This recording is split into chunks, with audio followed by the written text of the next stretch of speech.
Yes. I'm Dr. Jill Terhart Lewis, and I'm very delighted to be here to welcome our clinician for this final workshop of our week-long session of events with the Musicians Health and Safety Conference. Today we're going to learn about Alexander technique and hopefully a little bit about what it is and how to incorporate it into our playing and performing. And let's begin with a prayer before we begin into the workshop. Lord Jesus, we come to you today in thanksgiving for the opportunity to learn and study in this environment. We ask your blessings on all of the people presenting and performing today so that they have clarity of mind and strength and the knowledge and composure that they need to do their best. We also ask that you keep us open to new ideas and new ways of thinking about things so that we can become stronger and to better serve you. In your name we pray. Amen. So, without further ado, let's begin with Dr. Ann Rhodes. Thank you. Welcome, everybody. Thank you for coming. I was very excited to meet all of you and share this. I thought I'd tell you just briefly, I got into the Alexander work when I was in graduate school in the 80s, and actually probably around 80. I was noticing just my teacher kept saying I had a lot of tension. And of course, when I was singing in the car with my friends or in the bathroom, I was fine. But as soon as I got in front of the piano or in a setting where over my undergraduate life, I was a choir soloist, and my solo always seemed to appear around 3/4 of the way to the concert. So by the time it was my turn to sing, I felt like my shoulders were up to here. I used to think they were like earrings. And that tension carried over, but I never really knew I had it. Except when I would get nervous and when I'd have to do juries and things like that. I mean, you know about that. And that was a real issue for me. So during my graduate work, one of my teachers was from England and had studied the Alexander technique as a singer and also as an actress, and it really changed my entire approach to teaching and singing. And because I didn't realize I had certain physical habits when I was standing to sing or sitting at the piano, and right now it's at the computer or things like that, that were really impeding my progress as a performer and creating some pain and not allowing me to get as deep a breath. Have any of you ever noticed when you're really nervous you feel like you can't breathe? It doesn't matter what you're doing. Yeah. And breath is really important as a musician, not just as a singer or wind player or brass player, but as a musician in general, because we have to be grounded and strong. We're athletes in some ways. So I asked you to write down some of your tensions, and I didn't ask for any names. Lower back, shoulder, jaw, elbows, neck, shoulder, wrists, shoulders, neck, lower upper back, shoulders, neck, wrists, forearms. You can tell who the keyboard people are. Neck, shoulders, lower back, shoulders, lower back, hands, shoulders, but hands, shoulders, knees, and that. And the good old trapezius. I actually have a great picture of the trapezius here. This huge muscle that usually thinks it's supposed to do everything for us, and it doesn't need to. So what I thought I'd do, you have a handout there, I call it Poise and Performance, and I just wanted to walk you through a few little things here, and I'm not going to read everything to you. I just want you to have this, because I want to talk a little bit about F.M. Alexander. He was an actor, and he originally grew up in Australia, but then moved to England, and then later to New York. And he was finding he was losing his voice in performance when he was doing Shakespeare soliloquies, or when he performed in front of people. And he was fine. I mean, he went to all these doctors, and they actually had rudimentary scoping back then with mirrors and light, and they said there was nothing wrong with him. So he actually was one of the people that has the kind of due diligence, who spent years observing himself in front of a mirror to find out what he was doing. And what he found out was he had a pattern of tension that was related to the head and neck. And it's very much related to the startle reflex, this. Now, what's really interesting, I'll give you an example. You know, I had so many students who would come out, they were in performance class, anybody, you know, singing in front of your friends, which is probably the hardest thing to do. Coming out, and they would be great, like this, and then they would start to perform, and all of a sudden they do this. Well, that is a pattern of tension in head and neck that affects the whole body. Sometimes in military parade, there's this tendency, you can see that, but you can't really move very well. When you're ready to move, you have to free all that. So I'm going to take you through some exercises so you can experience it, what your normal pattern may be, and what might be helpful to you.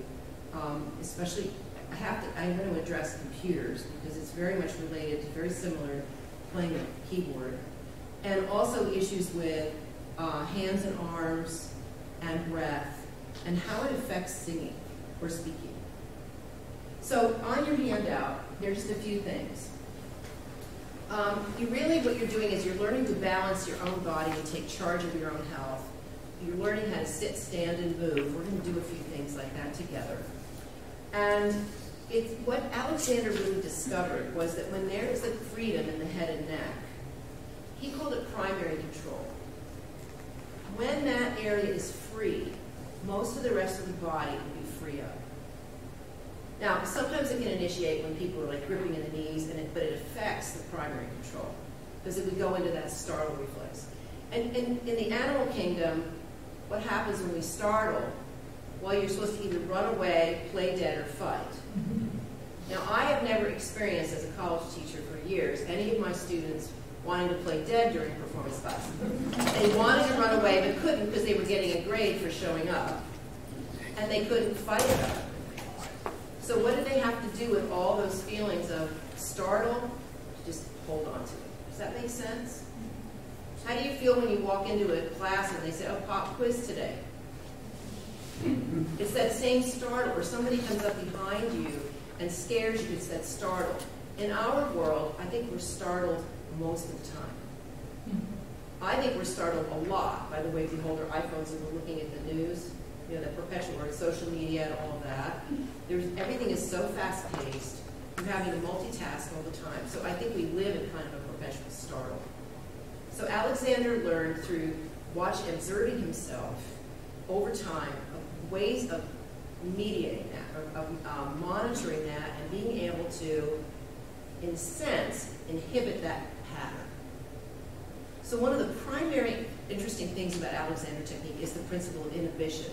And what that means is we always have a fraction of a second before we start to do something where we could say, oh, wait a minute, I'm going to do this in a different way. For instance, when I start to take a walk, I always start on my right foot. You ever thought about that? That's my pattern. So if I was told in a dance step I have to start on my left foot, I'd have to stop and think about it. I'd have to go, oh, wait a minute. Then I'd move forward. But my habits are so strong. Do you notice that you have very strong habits? Let me take you through a few of them that are really kind of fun. Okay? So I'm going to ask you all to sit up on your chair. And we're going to talk about this a little bit. But I'm going to ask you to sit towards the front. Feet, so you're almost like a tripod. The bottom here of your torso is one point of the tripod. And these 2 feet are another part of the tripod. Okay? So let's do a couple things habit-wise. Just cross your arms. Good. Now cross them the opposite way. How many of you find you don't even know how to do that? I didn't know how to do it when I started this. I actually practice now so it looks easy, but it took me years. Okay? So go back to the comfortable one. Okay, so here's your habit. So what happens in a music lesson is this. We go in with our habit, and our teacher takes us out of the habit for a few minutes, right? And most of the time we're saying to ourselves, this is so wrong. If you go back to this, it feels wrong. It doesn't just feel weird, it feels wrong. Is it wrong? No, it's just not your habit. So what happens is your teacher has you do this other habit in the lesson, and gosh, suddenly you're singing better, playing better, doing all these things better. Then you leave your lesson, you go to dinner, you hang out with your friends, do all this other stuff. You go into the practice room, and what do? Right back to build down. Why? Because it's what's so familiar. It's so familiar. So a lot of times we think when our teachers are saying this, oh, it's all good when she says it, but I can't do it. Well, the reason is because we're so rooted in the habit. So we have to be open and aware of what the habit is that's preventing us from changing it. So the startle pattern for me was huge. When I would sing, I'd come out and it was almost like I try to avoid looking at everybody, so I'd do this. So for me, to get out of that, plus it's really attractive because it does this. It sticks your stomach out, your butt out, and then it pulls your head back, and then you try to take a breath, and it's high. How many of you experience having a teacher say you're breathing too high for singing? Yeah, how many of you feel like you're breathing too high when you're playing the piano because you're like almost in panic mode? Okay? A lot of the times it's not about your breath, it's about how you're standing and sitting, where you cannot get a good breath. Okay? Let me take you through another habit. Hold your hands. Now, how many of you are right thumb over left thumb? That's me. How many of you are the other? Okay, now do the opposite. It feels just wrong, doesn't it? It feels just wrong.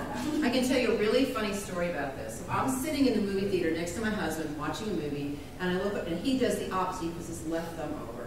And I looked at his hands, and I went, ew. This is wrong. And I thought, why is that bothering me so much? And then I thought, kinesthetically, I was picking up what he was doing, and that was so I did it, and I went, oh my gosh, that's not my habit. So, I mean, it's so cool when you realize what your habits are, because then you have a chance to make a change, and it can change everything. So the habitual patterns that we have are so strong that it's hard for us to really change them. This is how we change them. You have to be more aware, you have to be present, and you have to be willing to take that fraction of a second, and you have to slow down. So here's what my experience has been teaching and as a student, like a student when I was younger. I'd go in and I'd be really into my lesson. I'd come out. Of course, there'd have to be some other class I'd have to go to. So by the time I got to the practice room, usually after choir in the evening, I didn't remember everything. And I would go into the practice room and I would try to cram in all this stuff in a half an hour. I mean, like I would beat myself up in the practice room. Does that make sense? Rather than taking 5 minutes to make a plan. Okay, now wait a minute. My issue here is I'm sitting, I slump when I sit, and I can't get a breath. Let's arrange things and then go slow. I find you can take a half an hour of practice that's really intentional and have it be 10 times more effective than an hour of beating yourself up in the practice and doing the same old, same old. Because then you go back and your teacher thinks you haven't practiced, and you have, but you practiced it the old way, and they can't tell that you had practiced it at all, other than the music. But that's really the thing. So I want to take you through a few other things that we can try to give you an idea about maybe to change some of the stuff. Also in here I have some directions that Alexander wrote. So 3 primary skills. The first is being aware. And in order to be aware, you have to be in the moment. And that is not an easy skill. At this time of day, most people are thinking, oh my gosh, I have so much to do before tomorrow. Is that true? And I'm worried about what happened yesterday about something, and being present is hard. But it is so worth it, because that's in those moments you can make the changes. So awareness, and the idea that you can stop that fraction of a second before you put your hand on the keyboard or on your instrument and kind of realign yourself so that you start in a new way. The other directions were these. Alexander talked about the fact that the primary control, the head, the top of the head is here, which we're not used to. We often think of it back here. The head leads the spine. Now that's true of all vertebrates. So a snake, if you watch a snake, the body follows the head. We have issues with we often let the head follow the body. So I'll give you an example. A person who walks leading with their belly. You've seen it. Okay. Person who leads with the chin. The person who leads with the chest. I mean, there's all kinds of patterns here. Okay? What we want to do is think of the head leading. And when the head leads, we're actually just going this way. It's so much freer. When we're standing, we want the head to lead the spine instead of the chest or the neck. You know, a lot of times we think when we're speaking, we have to lead with the mouth. Like we have to stick our head out in order for people to hear us. We don't. We just have to remember that the head leads. So the idea is you allow the neck to be free. I'm going to ask you all to stand.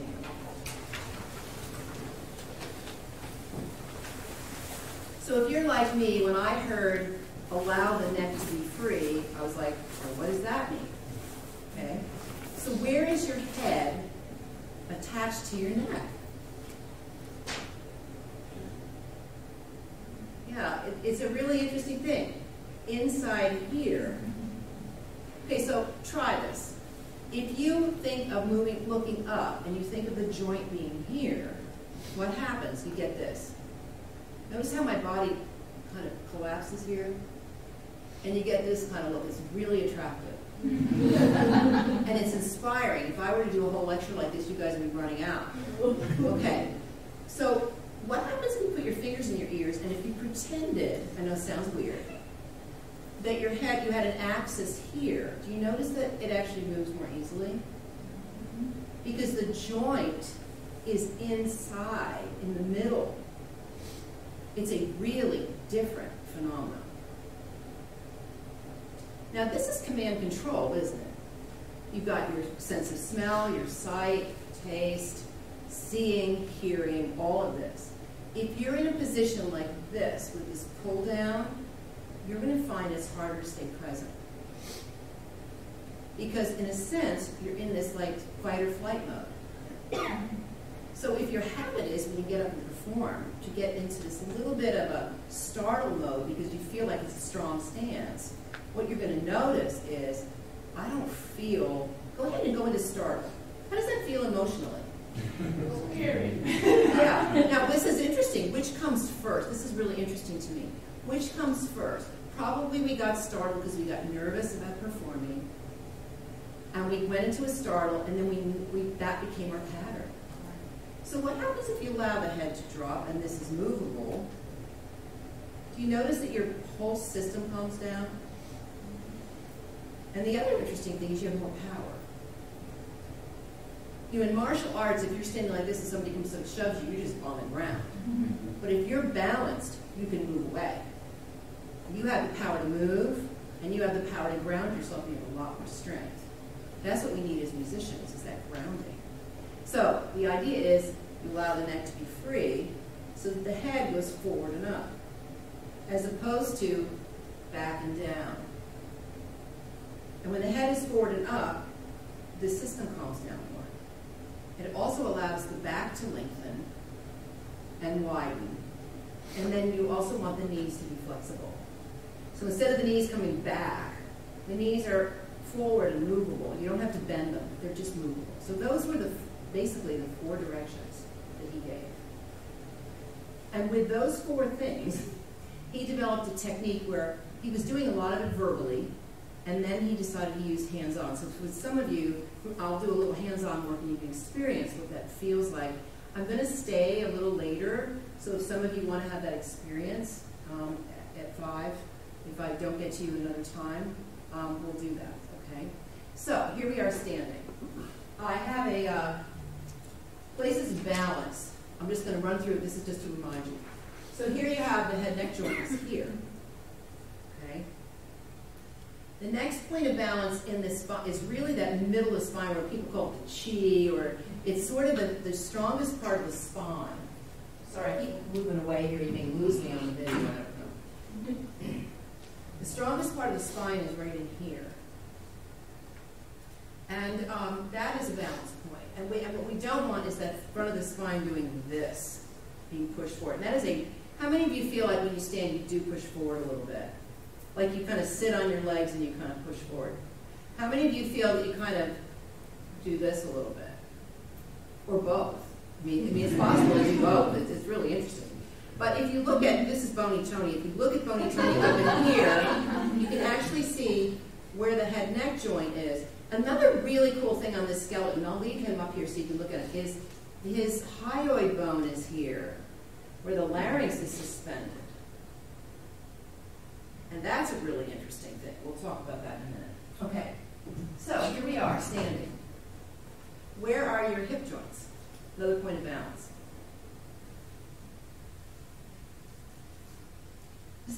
It is not a trick question, but it's a really interesting question. These are our hips. It's really the pelvis, right here. The joints are under here. If you actually put your hand on the chair, you can reach under and find the ball joint in here, and this is legal to do on yourself. It's low. It's really low. And then, and not to be impolite, but it's way down deep in here. So here's what people do when they think about bending over. They bend from here, but there's no hinge there. There's no joint in the back. It's flexible, but there's no joint. The bending happens here. So if I bend, I'm going to bend from here. If I try to bend from here, I really mess up my lower back. Okay? Here's another point of balance, is hip joints. In between the knees and all the way to the ankle joints. So one of the things that's so important about Alexander technique, and for you, is to feel grounded when you're standing. So one of the best ways to do this is to bend your knees a little bit. And what I want you to do is avoid bending your knees and going back. Come over. This was what I love, is the called monkey position by Alexander, merely because there was this movability. I prefer to call it called the position of mechanical advantage. And why that is that this is so free. But you have more range of movement when your knees are slightly bent. That's one of the nice things when you're sitting at the piano, you actually do have bent knees. You're not, singers and people who have to perform standing up have real issues about how to keep that moving. So if you bend your knees slightly and just move around a little bit, do you feel your feet on the floor? Okay, so find the top of your head. If you come to standing from there, can you still keep your feet on the floor? Yes, that's different. Some of you notice that you want to throw your head back. Okay, some of you have bean bags there. Go ahead and take those, and then you can share. The top of your head is here. It's farther forward than you think, yeah. Do you notice if you put the bean bag on your head that it really gives you that sense of where up is? And you can also feel your feet on the floor more. Does that make a difference? Yeah, pass them around and with other people. So the blessing here is, I know I'm moving all over the place, sorry. The blessing is here that we not only have a grounding experience, but we have an up experience as well. Okay? So, let's take this into movement. So what I want you to do is sit down the way you normally sit. And how many of you find are chair floppers? Kind of flop into a chair? Do most of you do that? You were kind of being good right now? Yeah. Okay, so here's the flop. And this is what's interesting for you pianists. When you get nervous and have to go out and sit down in front of everybody. The tendency is to kind of do this. Plop. When you plop, it sort of pushes you back, like this. And you get this sort of kind of collapse. Okay, so let's do a little collapse and take a breath. Now, how many of you know this position for sitting in class all day? Yeah, let's be honest. Or watching TV. Or on your keyboard. I like the T-Rex keyboard move here. Yeah, so now this is what I want you to do. Stay in that position. Pretend you're keyboarding. Now, roll forward over the top of your sitting bones. keep keyboarding. Does it change? You notice your hands feel lighter? You also notice your arms aren't going like this? One of the problems in our culture right now is we have a chronic roll this way because of keyboarding. And these little dinky keyboards, like my Apple or my Mac came with a keyboard this big. Like how many people, I mean I can hardly get my arms that way, you know? And then we're on our iPhones like this. So we have these because of social media and all the technology, we've developed a lot of problems up in here. How many of you have shoulder issues? Or at least notice you have shoulders sometimes. And that means sometimes you don't have to have pain to have a shoulder issue. Okay? So here's the way to think about this. I'm going to have you try something that is really a cool way of sitting that changes things. I have these blocks that I bought, little cello blocks. You put them on the back of your chair. These chairs are not conducive to that, but I'll have you come forward and sit here for me. Most chairs are too short, too tall, or just not right for people. I want you to sit forward on a chair. And I'm going to lift the back of the chair and see if there's any change in his stance. Notice he just came up. Yep. So your head is up here. There you go. Yeah. Now take a breath. That's a lot calmer. That's really good. Now, I raised the chair because there's a reason for it. It's easier to sit that way, isn't it? A little bit. Now, notice what happens to him when I put him back. There's a tendency to want to rock back here. You feel that? Try this with each other. Just get a partner. Pull the chair up and notice how, or if you do it yourself with these chairs may be balanced enough you can do it. Notice how much easier it is to balance and sit with that. I'm going to come around and help people. Yeah, really bring it up. Isn't that nicer? Your lower back, and for tall people, it really makes a difference. Did you bring it up far enough for yourself? Could you tell the difference in being able to really get your back released? Everybody can do this. This is what old music history books are for. I can say that. I taught music history for years, so I know about that. I still have mine, but every once in a while I put you know what? No, it isn't. You don't do it for 8 years, and you have to go back and check it out. But this is a great thing to do for you with yourself when you're sitting at the piano. It changes how your arms move. So we're going to work with that. I know somebody who's going to play and on all that. But this is a little thing you can do. So what you really want to do when you're sitting, you don't need to be rude here. These are your sitting bones at the bottom of your pelvis. Okay? You want to be balanced over them when you're sitting. Now, clearly, when you're on the couch watching Netflix, you're probably not going to be perched, sitting all over your, but you want to make sure you're not just all crunched all the time because that becomes a habit. All right? So just sit forward on your chair, over your sitting bones, and see if you can rock back and forth on it like you can be movable. So essentially, if I'm leaning with my head and I'm sitting, I should be able to move my torso really easily by just being over my sitting bones. So if I want to stand from this position, I'm going to lead from my head. Come up. When I go to sit, I'm going to still keep my head going forward and up, and I'm just going to unhinge my legs. Does that make sense? So put your hands up this way and come to standing. Makes it easier. Does that feel easy? Now, let's keep them up. Do the Wonder Woman thing here. Really raise those arms up. Yeah. Now go to sit and just fold the legs. Now, you notice when you're sitting there now that your posture's different. You're literally more poised over your torso. And from this position to play or to be on the computer is healthier. Especially when you have that little bit of a lift in the seat, because you notice how the lower back feels happier. Now, most of you are saying, oh, this is all so well and good. How does this help me with my music stuff? Well, let me talk about that a little bit. all of you have to speak, right? All of you have to take sightseeing. You have to go through that. That's a really exciting thing. I was a singer, and every time my turn came to sightseeing, I would totally do the thing. I could sing everybody else's parts when it came to mine, you know. And it was not about not knowing it. It was about the startle, okay?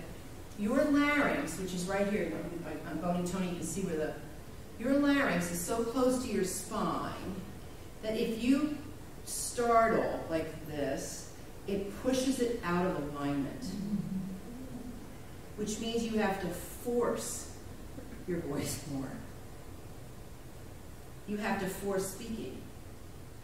It's also harder to breathe. So, while you're sitting here, I want everybody sitting up over their sitting bones. Go ahead and just pull back like this and take a breath. Notice how it's really hard to get any air. Okay, so rebalance the head. Now take a breath. Feels effortless. Feels effortless. So the balance on the head and the neck is critical to this. So for standing, what am I doing? I'm going to lead with my head and just come up. When I'm sitting, I'm going to lead with my head again, but I'm just going to fold in my body. So I have this balance going on. And I'm always in my feet. And there's kind of a joke among women I know who are retired that they do yoga and Alexander technique and stuff like that because when you get old, when they put you in assisted living, it's because you can't get up and down off the toilet by yourself. I'm like, I'm all about this. There's no way. I'm going to make sure I get off when I'm 95. I'm going to be in my feet and I'm going forward and up. Because it's a healthy thing. This is not just about helping your music or all this. It's really about maintaining better health. Because you actually stimulate the core when you're standing. And you're stimulating, when you're not gripping and doing all these other things, the small little muscles around the spine tend to activate more. And so you have to do less work to do that, which is really cool. Now, I know we have people I need to hear. I have one other thing I want to talk about, and I'll do that when I work on pianos. Okay? So who is going to go first today? Come on up. Now, I want to say this. Because I'm going to be working with you, you're not going to have to worry about singing the whole piece. Okay. I'm just going to probably pick, you might get through a few measures and I'll just say, okay, let's try this. Is that okay? And do you mind if I have my hands on your shoulders? Okay. So go ahead and introduce yourself. My name is Jacob Turner, and I will be singing Love When Writing by Frank Bridge, accompanied by Michael Lopez, and I am a student of Joe Lewis. Okay, now what I want you to do is put your feet on the floor. Okay. Top of your face here. Oh, yeah, there you go. See how much taller that is? Now, can you relax right here? Yeah, I know. Okay, so I'm going to put my hand right here. Take a breath and say that again. My name is Jacob Turner, and I will be singing Love When Writing by Frank Bridge, accompanied by Michael Lopez. Notice a little more resonance? Yeah. Okay, so let's start singing from this position. Okay.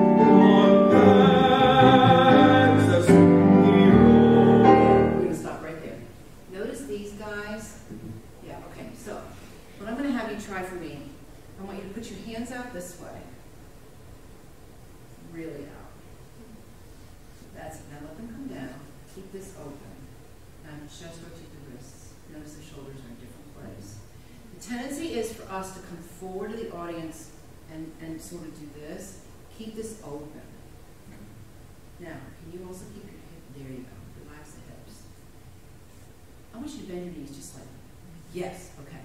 Now just start again.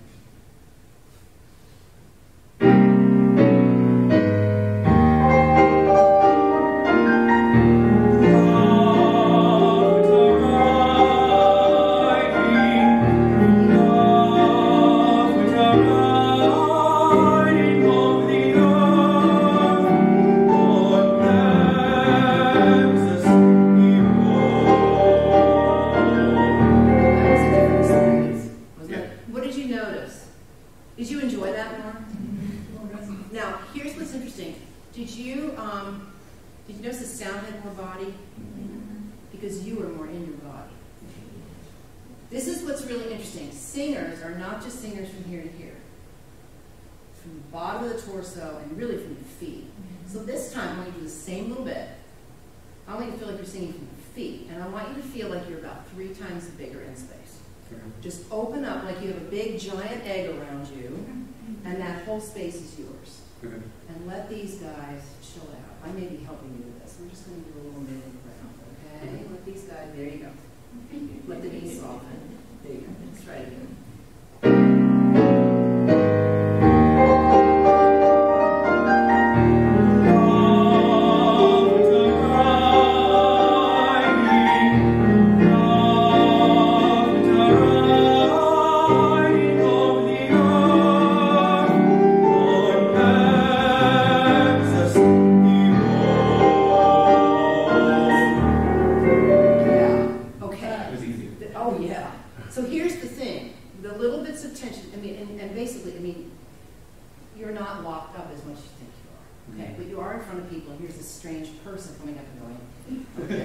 Which is really disconcerting when you're performing.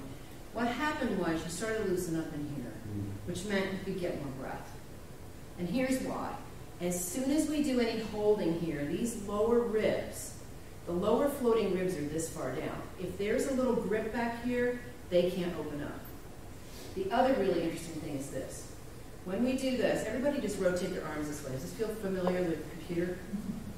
Notice how you have almost no armpit? You can't even get your fingers in there? Well, guess what? There are ribs under there. And so I want you to open your arms out this way and do that same thing here. And really, and here's the cool thing. Your arms actually open from the middle of you and not just from here. Oh, yeah. So let the other one come out in the middle. Let's try that again. Let these relax. Knees soft. Let's try that again.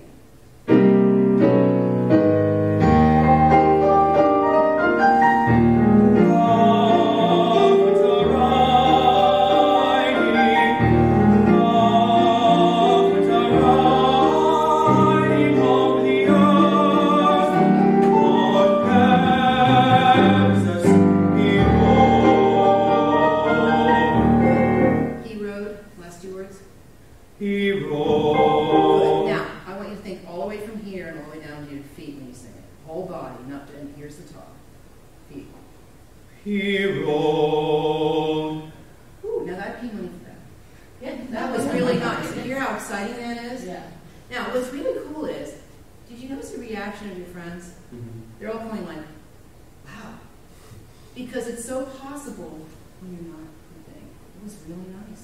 Thank you. Thank you.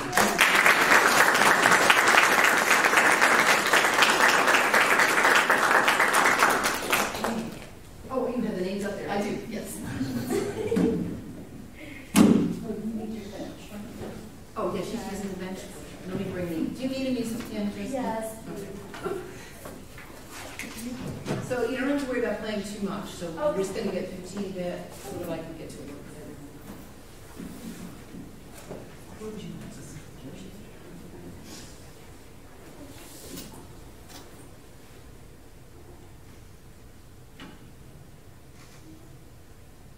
Okay, want to tell me?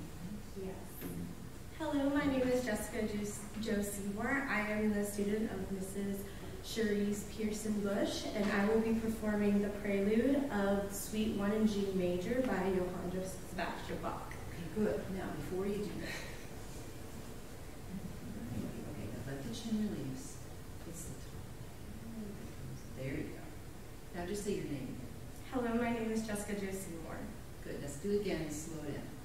Hello, my name is Jessica Jo Seymour. Yes, can you just how much more grounded that is?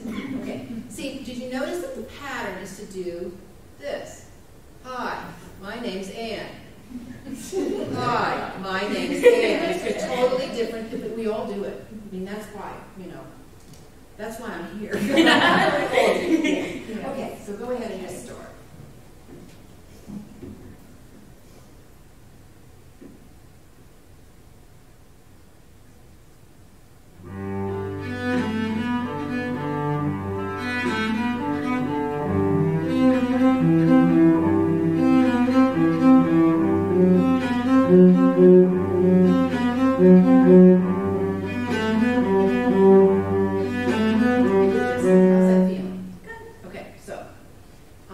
to move your instrument just here for a minute.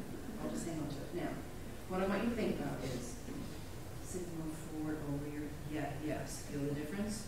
Mm-hmm. Yes. Now, one of the things we can do with that is you can put blocks under the bench, and I want you to experience that. Could you just hold her instrument for her just for a moment while I do this?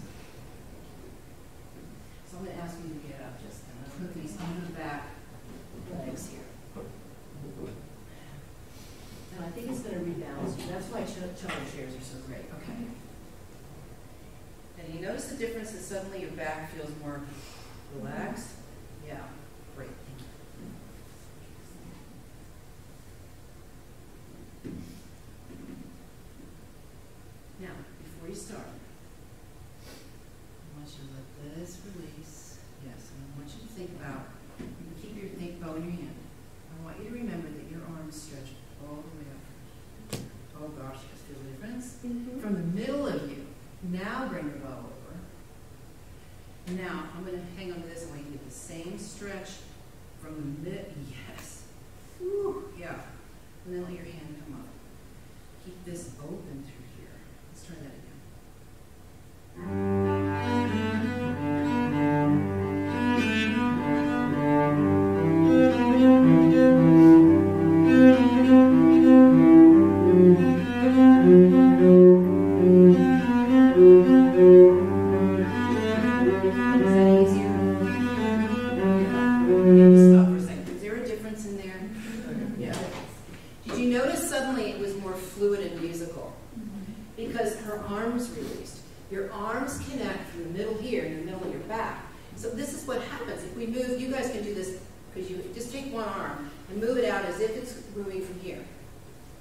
Now move it as if it's coming from here. You feel that open? It's like, holy mackerel.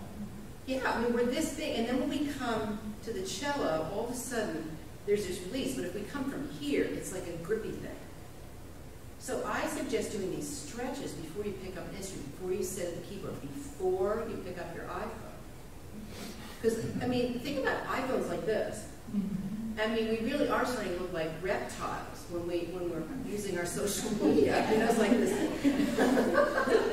Now, I want you to just play the first 4 notes of that slow. And I want you to think of coming a little bit more forward so you're over your sitting notes right here. Does that make sense? Yes.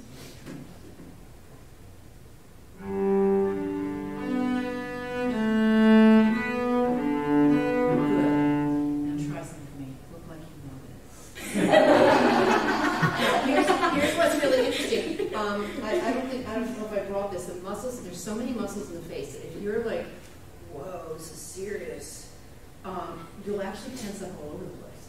So look like you're having fun, even if you're not. Just think. So start it again and look like you're enjoying it. Love each note rather than go, oh my gosh, I have to play this in front of my friends. So just try loving each note. Try that.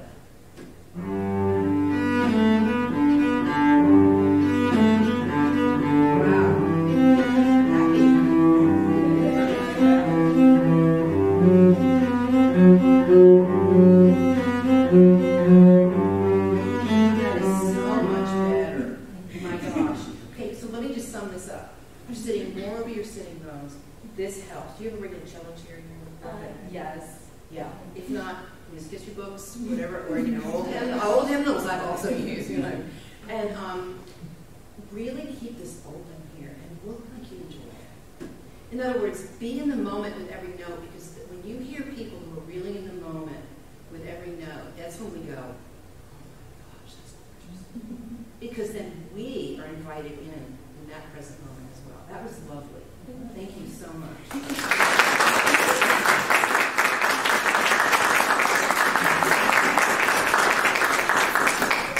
Does everybody, any questions while we're waiting for the next person?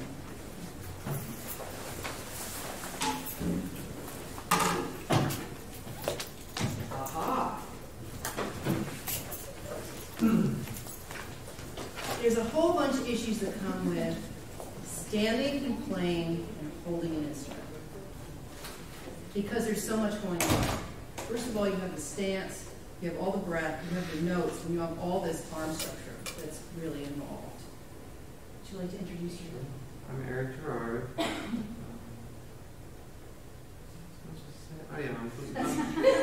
playing a Rhapsody for clarinet. It's originally for bassoon, actually. And my teacher is Professor Charles Messerschmidt. Let me ask you something. Are you an introvert or an extrovert? So what I'd like you to do is this. Own your space here. Now, notice how you want to sit back. I'm going to ask you to come forward and relax here. There you go. Now, just speak beyond them. Don't even look at them. Say your name and say it all the way from your feet. Hello, my name is Eric Gerard. That's much better. Yeah. Much more presence. Yeah. You can be an introvert and still have presence in front of people. You don't have to be like all of that stuff. I mean, that's not who you are. That's fine.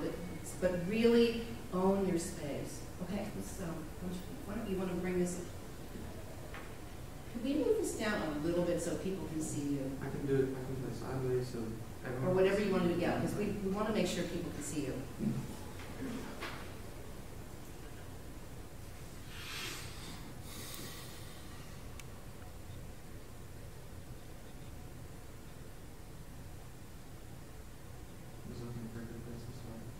Anywhere's fine.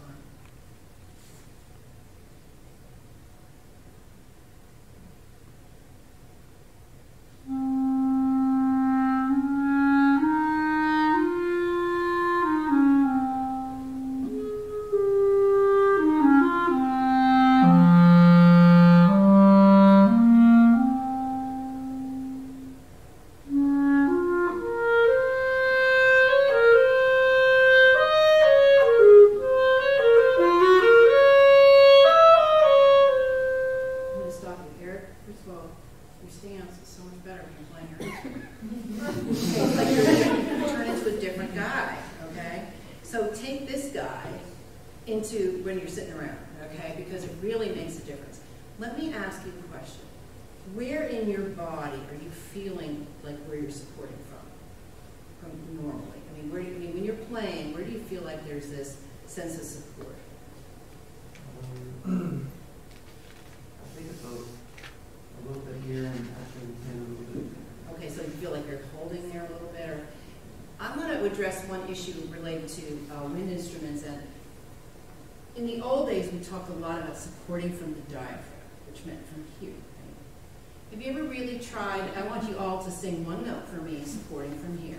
We'll just do C, whatever. It doesn't mean octaves. If you want to harmonize, I don't care. But I want you to all sit up, and I want you to pretend you're singing the note from here. Okay? Let's do it. C. Notice how tight that is? Okay.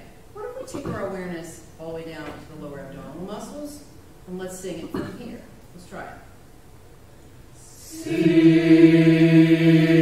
Yeah, I think there's a little sense of the breath feeling like it's coming from here. I want you to move it all the way down. Okay? So this time I want you to do the same passage. Stand where you are. I want you to bend your knees. Okay. Go ahead and bend your knees. And I want you to not go back. Bend, come forward. Yes. Bend the knees. Yep, there you go. And try that. And think of supporting from the lower torso. This is going to be out of your habit.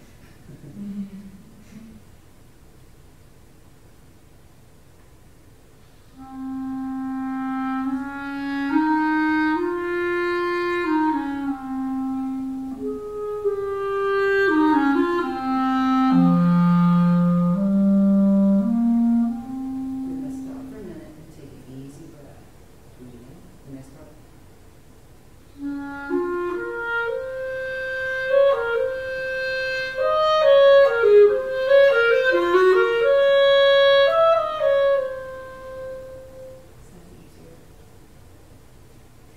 I'm still focusing on Yeah, I know. That's okay. No, but did any of you notice a difference in tone? It had a little more core to it. Okay, stand the way you normally do when you play and play that first note.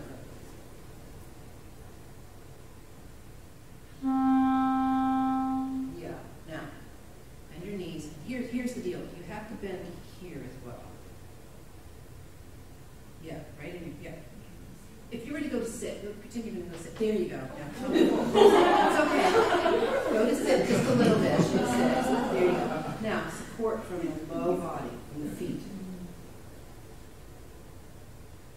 First one. It's much better. Yeah. It's a warmer tone, yeah, and you're getting better breath. Here's the mystery for you, is you don't know where your hip joints are. Okay? And from the front, you're way in here. So when I ask you to bend your knees, you bend them, but this is staying like really tight. You got to kind of let this bend. You got to let your knees come forward. Does that make sense? So go ahead. There you go. But instead of this, you want to come forward.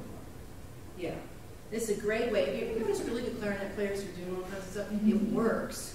And sax players, because they're movable, it's easy to get the tone. So I want you to move and play that first note. Just move around, like move those hips. It's okay. Don't look at them. Yeah. Oh, look over here. This will be much better for you, okay? Now get those hips moving. I'm moving for you. Here we go. Get those hips moving. Now play that first note. I rest my case. Yeah. Yeah, so it's about being movable. Thank you.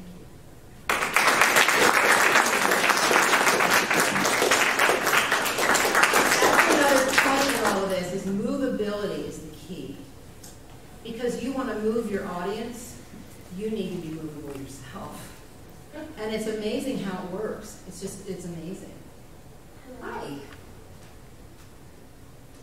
have this voice. Yes, ma'am. What are you going to say? I'm going to be singing Ain't It a Pretty Night from Susanna, played by Dr. Yoon. Awesome.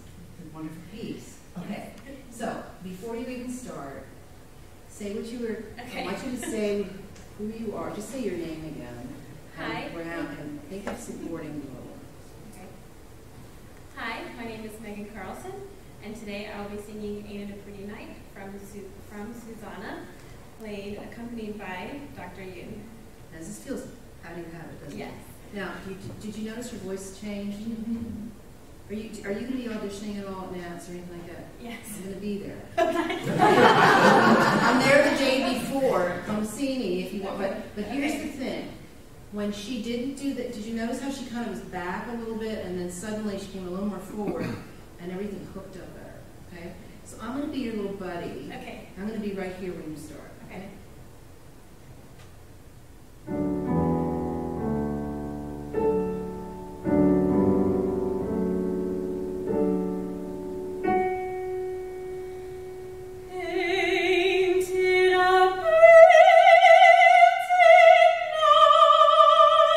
Good. I'm going to start right here. It's the start of this piece. It's the worst once you get into Yeah. it. Okay. Okay. Notice how these guys are like going, oh my God.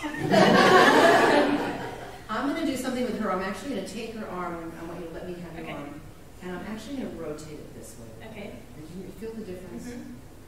Because, again, it's that forward roll of the arms. You just let me have your Okay. arm. There you go. Okay. And I'm not going to let you press it down on yourself there, okay? Okay. Let's start that again. I'll just check. Okay.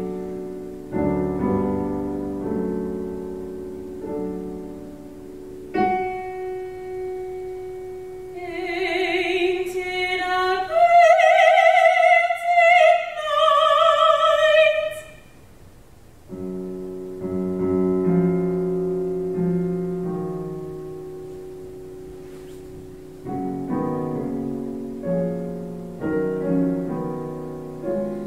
The sky is so dark and velvet light, and it's all lit up with stars.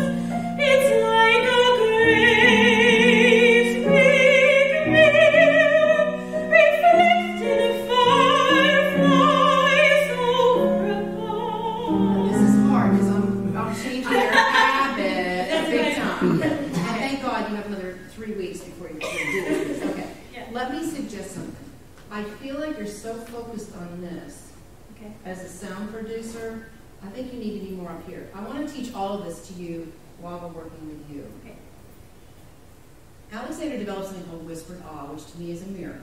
I used to think it was the dumbest thing I'd ever heard when I was going through training, and everybody, but what it is you take a breath through the nose, and you have to look like you're enjoying yourself, like this. That's all it is. Now notice how silly that seems to us, but here's the key. As a singer, when we are in this position, the palate's released, and you don't have to do that extra thing like, oh my gosh, ain't.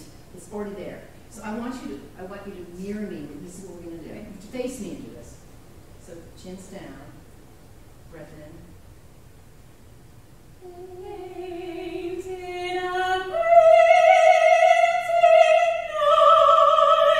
Now, right, but there the palate's going down. Would you agree? So you're doing night, but so keep it up. So the palate stays up the whole time. Let's try that. So you're going to take your breath in through a happy face.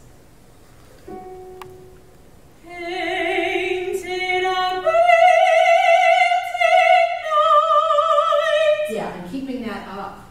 Yeah, all the time, in a sense. In other words, you're not going to do, even if you're singing this, I mean, this song has a lot of heaviness to it as well as beauty.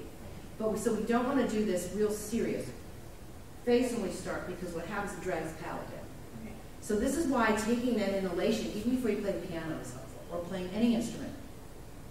Looking like you're enjoying yourself releases all the jaw and tongue tension, allows the palate to rise, and you get a regular breath, is exactly what you need, and not a higher breath.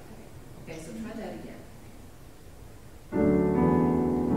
Enjoy that. Love every note.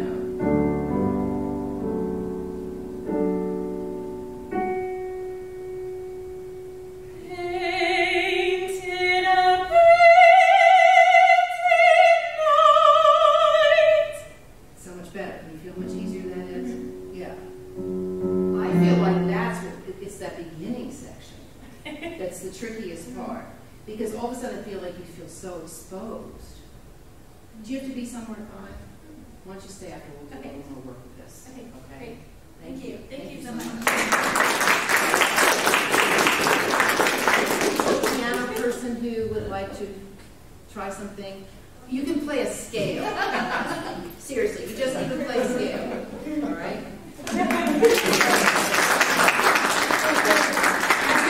Sent a memo that you'll probably get through 2 measures and then it'll work. But so what are you going to play?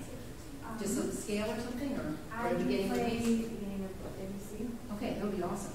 You want to tell them what you're going to play? I'm going to play a little bit of The Sun from the Cathedral by ABC.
Your sitting bones in this, which is awesome, okay? You don't look like you're having any fun at all. You love the music, I can tell. I can tell you love the music. So here's what I would suggest.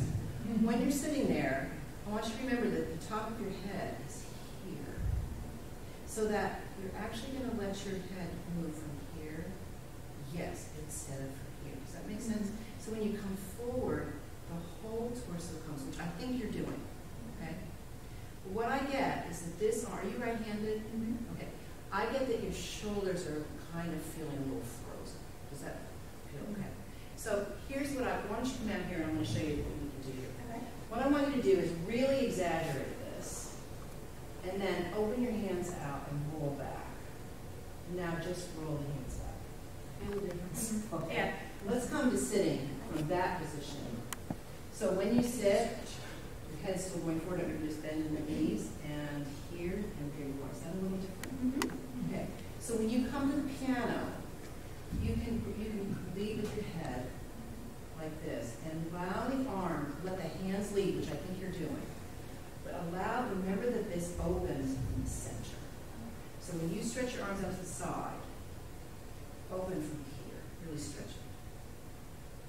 Whoa, isn't that different? Yeah, now let it come down and now stretch. Loosen up. Good.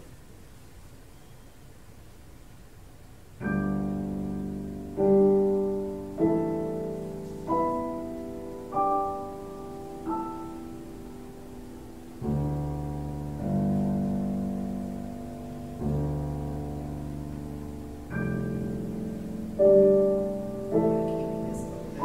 Yes, feel the difference.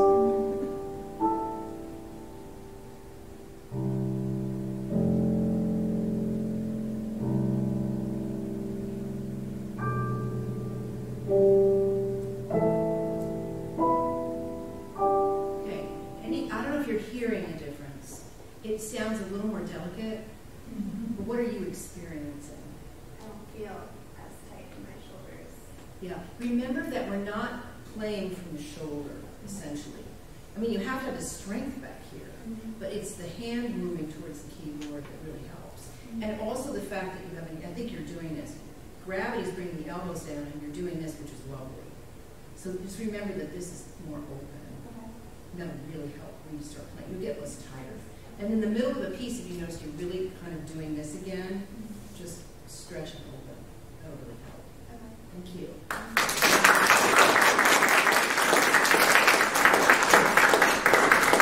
When other people like to try something, like singing a couple of notes or speaking, I can even work with speaking or just singing like a scale or anything like that, like saying your name, because it makes it fun.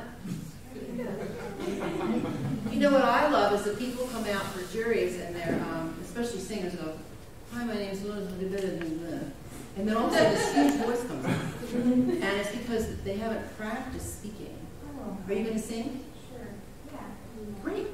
Just the first page we get to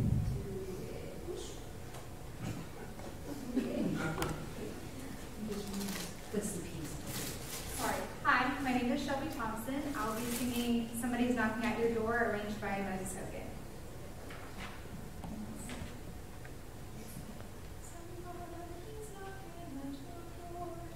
It's a little bit faster. We're just going to do a little bit anyway, so Yeah. we're good. Okay.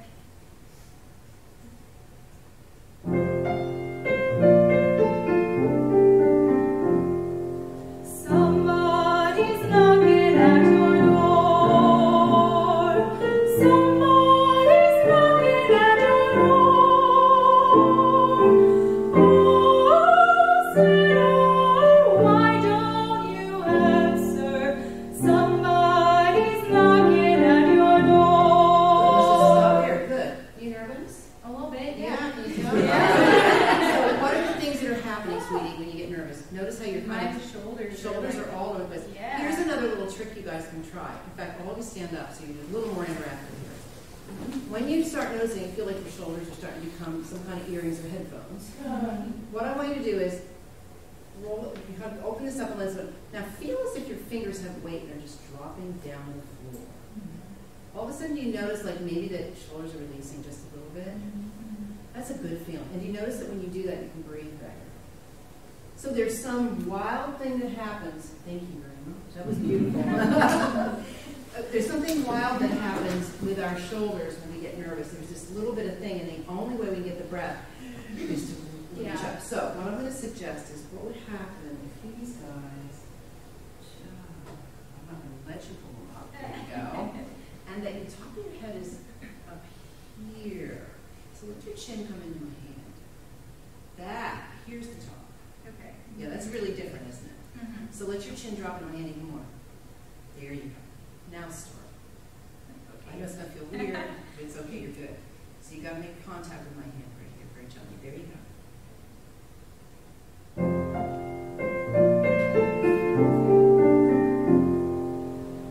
Somebody's knocking at your door. Somebody's knocking at your door. Oh, sinner, why don't you answer? Somebody's knocking at your door. That was so much better. interesting tip. This is good for instrumentalists as well. Your jaw doesn't just go down. If you push the jaw down, it actually presses the tongue back. The jaw actually releases forward and away a little bit, so it's more like this. So I call it like praying hands. Right here, if you put the tips of your fingers here, let your head come down and move them this. There you go. Don't let your chin come out of there. Okay, try that. Somebody's just turn right on. Somebody's knocking at your door. Somebody's knocking at your door. Oh, Señor, why don't you answer? Somebody's knocking at your door. I think you just found an answer. Yeah. Notice what she was throwing her head back, which was getting her this terrible pull down, and then when you did that pull down, you had to feel like you're sucking air, and then your jaw is like, oh my gosh. So what happens with this is, somebody's knocking. It's quiet. And you also have this little support. Okay. Good. It's like a jaw brawl. Oh, that's bad. But no, it's like a support, like a little bit of a support here. Sorry, I haven't lightened up the mood. A little bit of support here that's that gives you a guide for where you don't have, and you want it to be soft, so you're barely touching. But this is the thing. Now, just look straight out. Yeah, that's more the position. Now sing it. Okay, just sing the soft the way you normally stand. The way I Normally stand. Ooh, that's weird. There you go. Okay. Just sing soft. Somebody. Yep, now good. Now let's try it with this. A little bit of support here. Somebody's knocking at your door. Much better. This even works better because it keeps you stable. You're working 100 times more than you need to for that sound. Okay. That was really good. Thank you. Anybody else want to try something?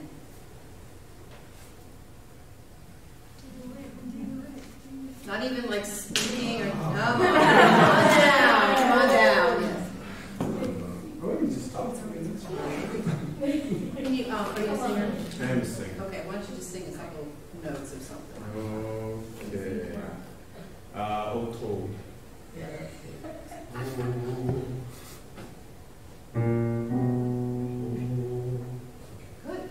Oh, that was close. Oh, that's so low. All told. All told. Wie bitter, wie bitter bist du. Good. Okay. Now, quiet these guys down. Now, this is the same thing here. It's sort of that feel it. Yes. This is going to feel weird for you. Yeah, because you're actually lower than. There you go. Now, what would happen? Just look straight out. This feels weird, doesn't it? Yes. Try it to start it again. All told, all told, wie bitter, wie bitter bist du. That was easier, wasn't it? Now, bend your knees a little bit. Yep, here we go. Yeah, so we're going to actually, now, if you're dancing, you stand around like this? No. Okay. We just want to, all I'm saying is, just let this be more movable, okay? So start again and enjoy. Yeah, there you go. Yeah, have fun. All told. Good. Now, where in your body are you supporting that first note? More in your brain, right? You're just thinking so much. Yeah. What about the bottom of your feet? Sing it from the bottom of your feet, like it was more like a spiritual. All told,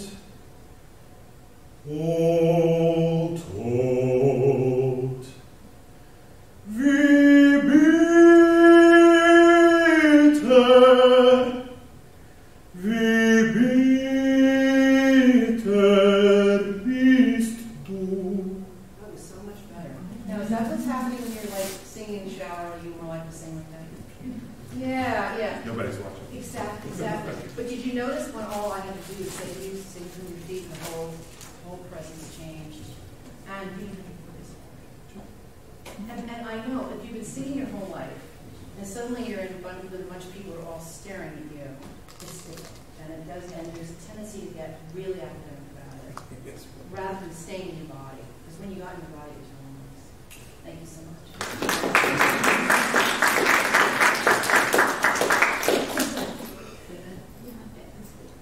Does anybody have any questions? Maybe just a few questions or anything? Yes. So I started doing yoga a little over a year ago, so it's helped me a lot to be more aware of my posture and balance and things like that. But I've noticed, because I sit in class all day and then I'm sitting at homework, I'll try to sit up straight, but eventually I just get really tired and sore in my lower back, and it hurts to sit up straight, so it makes me want to. Let me show you a little trick. I brought some toys that I use.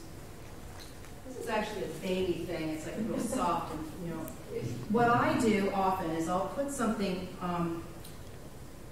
under my chair, so I can just balance this a little bit, and I'll put something in here. Now I have to sit back. I have to sit back in order to get this. But if you're sitting, you have a little bit of lumbar support. It works. Because you have to be able to eat. I mean, you guys don't have the muscle memory and the core strength the way. I mean, I've been doing this for 35 years. So I'm used to sitting that way. It's like being on a horse. If you're on a horse, you never forget. But you guys may need to put a pillow back there. But the idea is so you can release that lower back so it's not so tight. When you're doing yoga poses, do you ever have any issues like with head getting tight or anything like that? Or sometimes, but I'm more aware of it then, so it's easier to recognize. Yeah, especially because you've got to remember that this is the top, and where the head neck joint is. It's a big deal. And again, for speaking, and what you'll not pick up on as much on this piano as you will on sometimes larger keyboard instruments. You can actually tell the touch changes a lot when the arm structure frees up. But in yoga, it's really good to think about moving out from the center as opposed to from here as well, which is really cool. So, any other questions? Yes? So, I mean, I've been to a lot of these touch stocks and I'm totally into it. Does it ever not work? It seems like it always has, whatever I've seen it happen, but do you ever have clients where it actually doesn't help? I've had students who are really resistant to change, and it's scary for them. One of the things I think is really true, we store a lot of muscle memory in our bodies, and if people have had trauma, they have a tendency to be really grippy, and to release it feels like so frightening. I mean, I've had a lot of people, I have a lot of Kleenex in my studio. Because that also happens. For the most part, for people who really trust the process, and usually at least 10 lessons, there will be a change. One of the interesting new things that's come out, there have been a lot of neurological studies that are showing that Alexander technique, what we're really doing is remapping body movement, which also remaps neurological pathways. So it's actually really helping with patients with Parkinson's. They showed a video, this summer I went to the International Congress in Chicago, and they showed a video of a man who had terrible Parkinson's. He could barely stand up, he was really shaky and couldn't move very well. And then he worked with a teacher, and they re-taught him how to walk and to move, and it remaps him, and he could run after this. I cried through the whole thing. It was such a miracle, but yes, I think for the most part, I think it does. And the great thing about it is, it's not something being done to you so much, although it might feel that way today because I don't have a long enough time with you. But it's really about teaching you how to do it for yourself, which was what I really like. So I've been involved in it. I've never seen it not work. You have a lot of experience. I was curious. I haven't really. There's some people who take off with it and are really, really get it.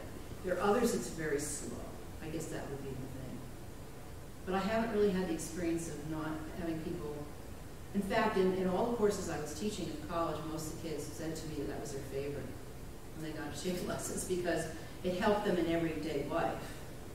I mean, my husband has a tendency to stand at the sink like this when he's washing dishes. And I said, what happens if it's more like this? And he goes, oh my gosh, your back pain goes away. I mean, I've worked, with his golf swing, for instance. But especially when you're at the computer, notice how crunched up you are and how alert you are at the same time. That's the other thing. I think when we crunch down, we become like almost a little zoned out. And I think once we become, most people report after a lesson, they feel relaxed but more alive, as opposed to being relaxed and tired.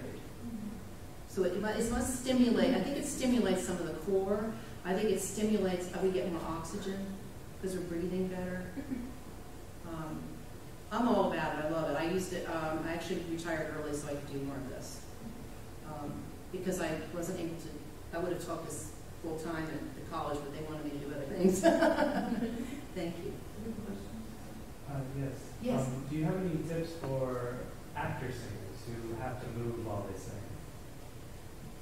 The main thing is the movability. And when you're moving, to think about the head neck being free.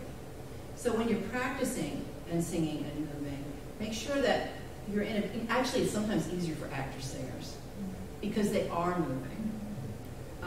But really the idea is to avoid pulling up here when you're doing it. The other thing, Alan Rickman, I guess you all know Alan Rickman. I feel so bad about his passing. He made a wonderful comment about acting.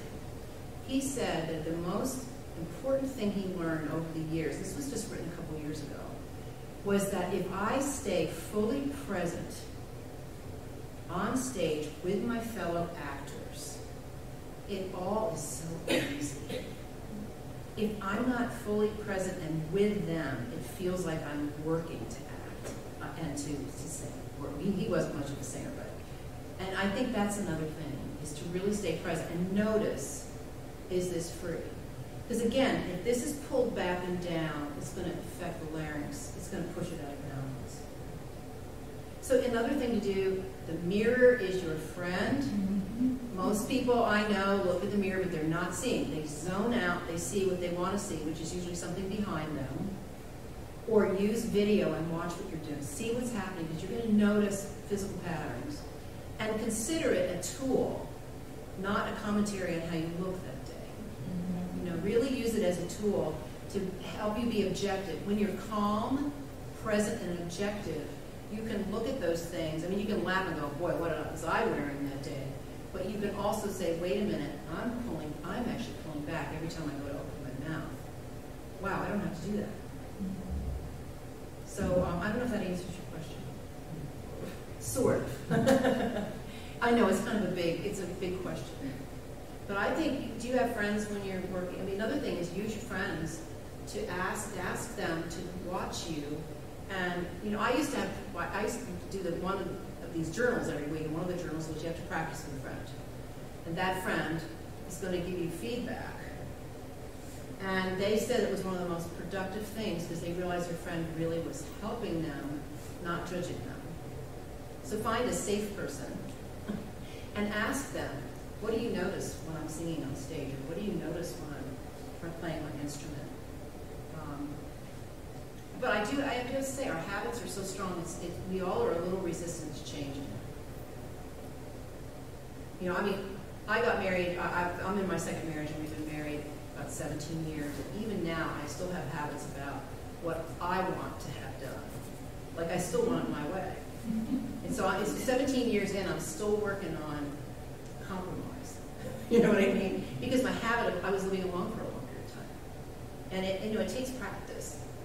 I hate to say that, but that's what we're supposed to be doing, right? But Alexander technique takes practice also, but it's really about awareness. And the great thing about it is you can take Alexander technique into any activity.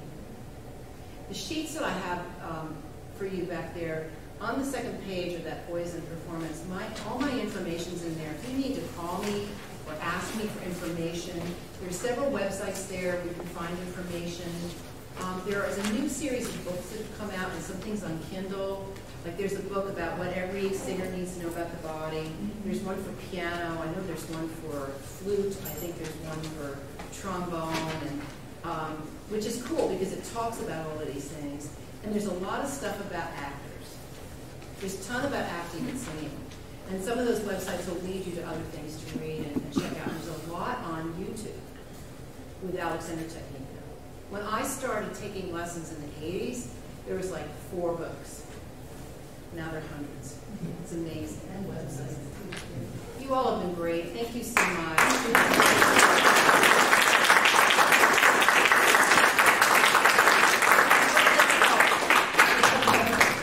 But feel free to email me and say, hey, I'm really having a problem with this. What do you suggest? I'm great with that. So, I'd be happy to hear from you. Have a good afternoon.